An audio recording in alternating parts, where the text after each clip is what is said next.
بسم اللہ الرحمن الرحیم۔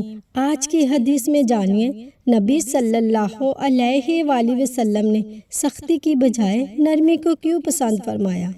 کچھ یہودی رسول اللہ صلی اللہ علیہ وآلہ وسلم کے یہاں آئے اور کہا السلام علیکم، یعنی تم پر موت آئے۔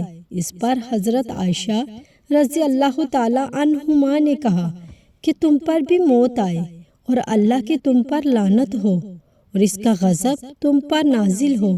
لیکن حضرت صلی اللہ علیہ وآلہ وسلم نے فرمایا ٹھہرو عائشہ، تمہیں نرم خوئی اختیار کرنی چاہیے، سختی اور بد زبانی سے بچنا چاہیے۔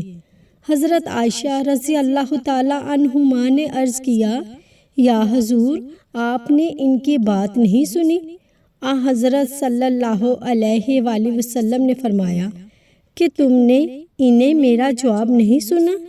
میں نے ان کی بات انہی پر لٹا دی اور ان کے حق میں میری بد دعا قبول ہو جائے گی، لیکن میرے حق میں ان کی بد دعا قبول ہی نہ ہوگی۔